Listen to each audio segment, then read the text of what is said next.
అసెంబ్లీలో వడ్డీ లేని రుణాలపై ప్రభుత్వానికి సవాల్ విసిరారు కేటీఆర్. మహిళలకు 57,000 కోట్ల వడ్డీ లేని రుణాలు ఇచ్చామని చెప్తున్నారని, ఆర్డర్ కాపీ చూపెడితే రాజీనామా చేస్తానని ఛాలెంజ్ చేశారు. 57,000 కోట్ల వడ్డీ లేని రుణాలు ఇచ్చామని ఆన్ రికార్డ్ ఇప్పుడు డిప్యూటీ సీఎం చెప్పారు. Sir, I challenge the honourable deputy CM. ఆయన చెప్పిన మాట వాస్తవం అయితే, 57,000 కోట్ల వడ్డీ లేని రుణాలు ఇచ్చిన మాట వాస్తవం అయితే ఆర్డర్ కాపీ చూపెట్టమనండి. ఇక్కడే రాజీనామా చేసి నేను శాశ్వతంగా, లేదంటే వారు రాజీనామా చేయాల్సింది. తప్పుడు ప్రచారం చేసినందుకు, సభను తప్పుదోవ పట్టించినందుకు వారు రాజీనామా చేయాలి. ఎక్కడిచ్చారు అధ్యక్ష 57,000 కోట్ల వడ్డీ లేని రుణాలు? ఈ రకంగా సభను, రాష్ట్ర ప్రజల్ని, రాష్ట్రంలోని మహిళల్ని కించపరుస్తుంది మీరు. ఎక్కడిచ్చారు వడ్డీ లేని రుణాలు 57,000 కోట్లు? లెక్కలు చూసుకోండి, మీరు ఫైనాన్స్ మినిస్టరు, ఇట్లా మీరు మాట్లాడకూడదు. మహిళా సంఘాలకు 57,000 కోట్ల బ్యాంకింగ్ రుణాలిస్తే రాజీనామాకు సిద్దమన్న కేటీఆర్ వెంటనే రాజీనామా చేయాలని డిమాండ్ చేశారు సీతక్క. మాటకు కట్టుబడి ఉండాలని కోరారు. బ్యాంకుల ద్వారా మహిళా సంఘాలకు ఈ 2 ఏళ్లలో 57,000 కోట్లు విడుదల చేశామన్నారు సీతక్క. మహిళా సంఘాల వడ్డీ భారాన్ని కూడా భరిస్తున్నామని తెలిపారు. ఇప్పటివరకు 1,390 కోట్ల వడ్డీలను చెల్లించినట్లుగా సీతక్క తెలిపారు.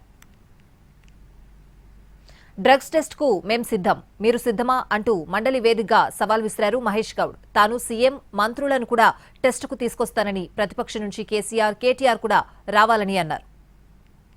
ఛాలెంజ్ వాళ్ళ నాయకుడు ఒప్పుకున్నాడు అధ్యక్ష. ఎస్, డెఫినెట్ గా పోవాలా.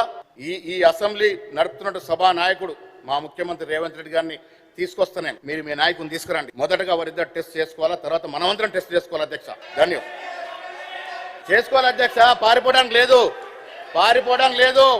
అందరూ రావాలా, నాయకుడు రావాలా, సభా నాయకుడు రావాలా, ప్రతిపక్ష నాయకుడు రావాలా, మీ యువ నాయకుడు రావాలా. అందరికి టెస్ట్ జరగాల.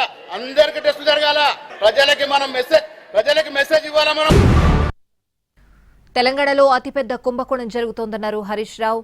హ్యామ్ రోడ్ల పేరుతో 18,000 కోట్ల కుంభకోణానికి తెరలేపారన్నారు. అప్పటి కాంగ్రెస్ ప్రభుత్వం మొబిలైజేషన్ అడ్వాన్స్లు ఇస్తే వద్దన్న రేవంత్ రెడ్డి ఇప్పుడు 10% ఇస్తున్నారని విమర్శించారు. ఇందులో కమిషన్లు తీసుకుని ఎన్నికల ఖర్చులకు పంపుతున్నారని ఆరోపించారు హరీష్ రావు. ఈ టెండర్లకు సిఓటీ అప్రూవల్ కూడా అవసరం లేదని అంటున్నారని, డిపార్ట్మెంట్ నుంచే అనుమతులు ఇచ్చేలా ప్లాన్ చేస్తున్నారని చెప్పారు హరీష్ రావు విమర్శలకు కౌంటర్ ఇచ్చారు మంత్రి కోమటిరెడ్డి వెంకటరెడ్డి. హ్యామ్ రోడ్లు టెండర్లు ఖరారు కాకముందే కాంట్రాక్టర్లు రింగ్ అయ్యారని హరీష్ రావు ఎలా అంటారని చిట్చాట్లో ప్రశ్నించారు. హరీష్ రావు రికార్డు ప్రకారం మాట్లాడితే అన్నింటికీ సమాధానం చెప్తానని అన్నారు. కరెంటు తక్కువిస్తున్నామని హరీష్ రావు విమర్శ చేయడం కాదు, నిరూపించాలన్నారు మంత్రి కోమటిరెడ్డి.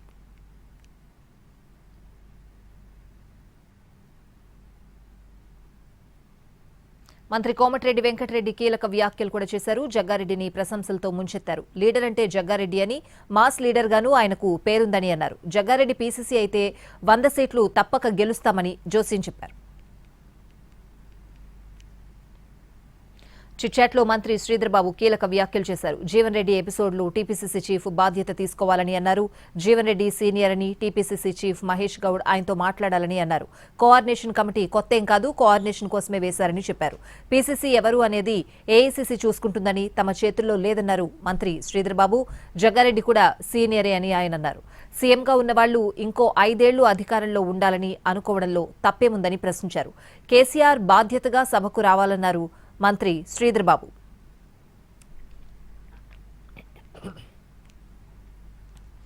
జగిత్యాల ఎమ్మెల్యే సంజయ్ పై తీవ్రస్థాయిలో ఫైర్ అయ్యారు కాంగ్రెస్ సీనియర్ నేత జీవన్ రెడ్డి. తనతో కలిసి పనిచేయాలని జగిత్యాల ఎమ్మెల్యే ఆఫర్ ఇచ్చారన్న ఆయన అసలు సంజయ్ ఏ పార్టీలో ఉన్నారంటూ విమర్శలు గుప్పించారు. సంజయ్ బీఆర్ఎస్ లో ఉన్నారని స్పీకర్ చెబుతూ ఉంటే కాంగ్రెస్ లో కలిసి పనిచేయాలని సంజయ్ అంటున్నారని తెలిపారు.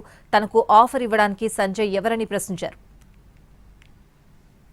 సంజయ్ కుమార్ గారు నిన్న ఎలక్ట్రానిక్ మీడియా ఏదో చిట్ చాట్ సందర్భంగా జీవన్ రెడ్డితో కలిసి పనిచేయడానికి తాను సిద్ధం అన్నట్టు, తనకు ఎలాంటి అభ్యంతరం లేదు అన్నట్టు పేర్కొనడం చూస్తుంటే నాకు ఆశ్చర్యం కలుగుతుంది అంటారు. అసలు ముందు ఆయన ఏ పార్టీ అని తెలుసా అని అడుగుతున్నాయి. ఇప్పుడు స్పీకర్ గారు ఏదైతే ఉన్నదో, జగిత్యాల ఎమ్మెల్యే సంజయ్ కుమార్ గారు పార్టీ ఫిరాయించలేదు, బీఆర్ఎస్ పార్టీలోనే కొనసాగుతున్నాడని చెప్పి స్పీకర్ గారు పేర్కొన్నారు. ఆయనేమో నాతో కలిసి పనిచేయడానికి నాకు ఆఫర్ ఇస్తాడు.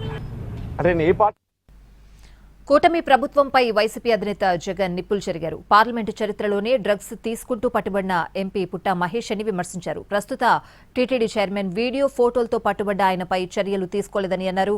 అరవ శ్రీధర్ తనపై అత్యాచారం చేశాడని సీఎం చంద్రబాబుకు ఓ మహిళ ఫిర్యాదు చేసినా నో యాక్షన్ అన్నారు.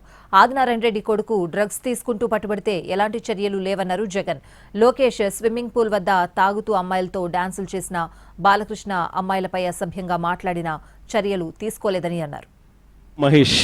పుట్టా మహేష్ డ్రగ్స్ సేవిస్తూ డ్రగ్స్ తీసుకుంటూ పట్టుబడ్డ ఫస్ట్ ఏకైక పార్లమెంటు సభ్యుడు. ఇంతవరకు పార్లమెంటు సభ్యుల చరిత్రలో ఈ మాదిరిగా డ్రగ్స్ తీసుకుంటూ ఈ మాదిరిగా బుక్ అయిన వ్యక్తి పార్లమెంటు చరిత్రలో లేడు. ఫస్ట్ సభ్యుడు. అది ఇక్కడితో మొదలు కాల. ఆశ్చర్యం ఏమిటో తెలుసా? అది చంద్రబాబు నాయుడు గారి ఆయన అనుసరించే వైఖరి నుంచి మొదలవుంది. మహేష్తో మొదలై పుట్టా మహేష్తో ఆగిపోలా. ప్రస్తుత టీటీడీ చైర్మన్ గారు ఆయననైతే ఒక మహిళను మోసం చేసి వీడియోతో ఫోటోలతో అడ్డంగా దొరికిపోయినా కూడా నో యాక్షన్. మన కళ్ళ ఎదుటనే రైల్వే కోడూరు ఎమ్మెల్యే అరవ శ్రీధర్ అత్యాచారం చేశారని ఆపై మోసం చేశారని బాధితురాలు నేరుగా స్వయంగా చంద్రబాబు నాయుడు గారికి ఫిర్యాదు చేస్తే ఈయన ఏం చేశాడు? కమిటీ అంట నో యాక్షన్. కొద్ది రోజుల కింద ఈ పుట్టా మహేష్ ఇన్సిడెంట్ కన్నా ఇంకా కొద్ది రోజుల ముందు ఆదినారాయణ రెడ్డి అని ఇంకొక ఎమ్మెల్యే, ఆదినారాయణ రెడ్డి కొడుకు ఇదే డ్రగ్స్ తీసుకుంటూ తాను కూడా హైదరాబాద్లో పట్టుబడితే ఏం జరిగింది? No action. అంతెందుకు, అసలు ఈ మనుషులకు ఇలాంటి భావన ఉంది కాబట్టే ఇవన్నీ జరుగుతూ ఉన్నాయి. చంద్రబాబు నాయుడు గారి సొంత పుత్రుడు వీడియోలు అవి కూడా వైరల్ అవుతూ ఉన్నాయి. స్విమ్మింగ్ పూల్ పక్కన తాగుతూ తూగుతూ అమ్మాయిలతో డాన్సులు చేస్తూ ఉన్నాడు. అయినా ఏంది చంద్రబాబు నాయుడు? No action. చంద్రబాబు నాయుడు గారి సొంత బావమరిది ఏమంటాడు? అమ్మాయి కనిపిస్తే ముద్దైనా పెట్టాలంట, కడుపన్నా చేయాలంట. అసలు అలాంటి మాటలు మాట్లాడాడంటే లాగి చంపకేదోడు పీకాల్సింది పోయి హహహ నవ్వుతారు. మన చంద్రబాబు నాయుడు ఏమంటాడు? ఆయన మనస్తత్వం ఆయన ఏమంటాడు? యాక్షన్ తీసుకోవాల్సిన చోట నేను చిన్నప్పుడు ఇంతకన్నా బాగా చేసిన అంటాడు. సేవ్ టీటీడీ శాక్ టీటీడీ చైర్మన్ బీఆర్ నాయుడు పేరుతో వైసీపీ రాష్ట్ర వ్యాప్తంగా ఆందోళనలు చేపట్టింది. టీటీడీ చైర్మన్ బీఆర్ నాయుడిని పదవి నుంచి తొలగించాలని వైసీపీ డిమాండ్ చేసింది. రాష్ట్రమంతా వైసీపీ నేతలు, కార్యకర్తలు నిరసన ప్రదర్శనలు నిర్వహించారు. తిరుమల పవిత్రతను కాపాడాలంటూ నినాదాలు చేశారు. బీఆర్ నాయుడికి వ్యతిరేకంగా ఆందోళన చేసిన మహిళా కార్యకర్తపై ఎస్సీ ఎస్టీ అట్రాసిటీ కేసు నమోదు చేయడాన్ని వైసీపీ నేతలు ఖండించారు.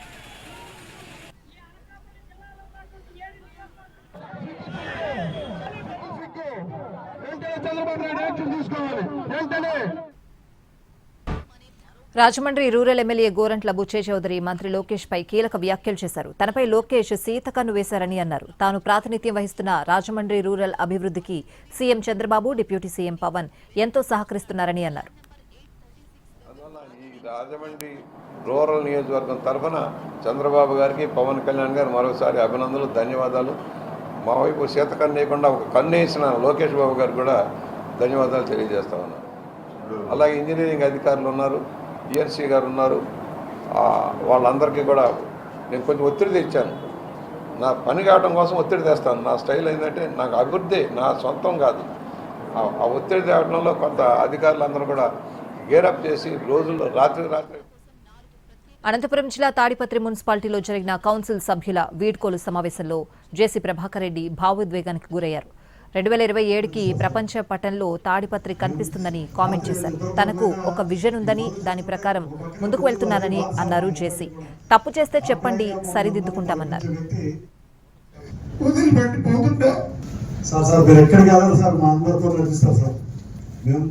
రాత్రి నిద్రపోయినా ఈ పనులు చేస్తుంటే ఒక పక్కన గుండెలు అదే బాధ సార్. మా ఇద్దరికి కూడా ఆప్యాయంగా మమ్మల్ని అందరినీ పలకరించే వ్యక్తి ఇప్పుడు అంటే అప్పుడు నాకు కళ అవన్నీ నెరవేరాలంటే కోరుకుంటున్నా. దేవుడి ఆశీస్సులు ఈ ఊరికి గట్టిగా ఉన్నాయి. ప్రతి ఒక్కరు కష్టపడండి. మీకు తెలియదు, 2027కి ప్రపంచం పటంలో కనిపిస్తుంది ఊరు. డ్రగ్స్ కేసులో అరెస్ట్ అయిన మాజీ ఎమ్మెల్యే పైలట్ రోహిత్ రెడ్డికి షోకాజ్ నోటీసులు ఇచ్చింది బీఆర్ఎస్. డ్రగ్స్ వ్యవహారంపై 7 రోజుల్లోగా వివరణ ఇవ్వాలని ఆదేశించింది. వివరణ ఆధారంగా చర్యలు తీసుకుంటామని చెప్పింది.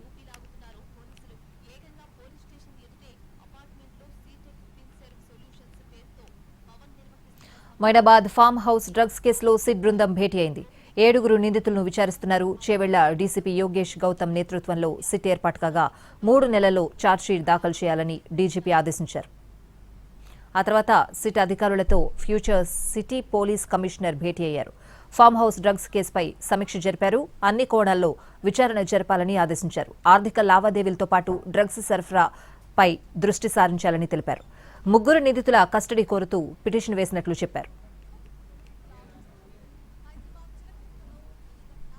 సభలో 8 మంది విపక్ష ఎంపీలపై ఉన్న సస్పెన్షన్ను ఎత్తివేశారు. కేంద్ర మంత్రి కిరణ్ రిజిజు సభలో ఆర్టికల్ 370 కింద తీర్మానం పాస్ చేశారు. మూజువాణి ఓట్ ద్వారా ఎంపీలపై ఉన్న సస్పెన్షన్ను ఎత్తేశారు.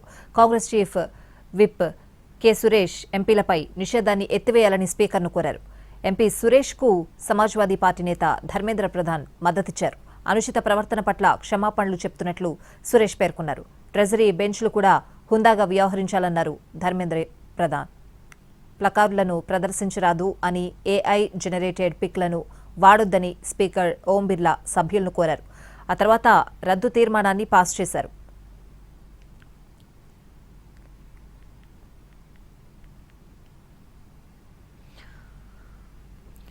బంగాళాఖాతంపై ఉపరితల ఆవర్తన ప్రభావంతో తెలుగు రాష్ట్రాల్లోని పలు ప్రాంతాల్లో వర్షాలు కురుస్తున్నాయి. వేసవి వేళ కొన్ని చోట్ల భానుడు ప్రతాపం చూపిస్తే మరికొన్ని చోట్ల వర్షాలు పడుతున్నాయి. ఇవాళ తెలంగాణలో హైదరాబాద్తో పాటు పలు చోట్ల వడగళ్ల వాన కురిసింది. అలాగే ఏపీలోనూ వాతావరణం మారింది. నిన్నటి వరకు ఎండ వేడితో అల్లాడిన రాష్ట్ర ప్రజలకు వాతావరణ శాఖ ఉపశమనం కలిగించే వార్త చెప్పింది. రాబోయే 3 రోజుల పాటు రాష్ట్ర వ్యాప్తంగా తేలికపాటి నుండి మోస్తరు వర్షాలు కురిసే అవకాశం ఉందని వెల్లడించింది.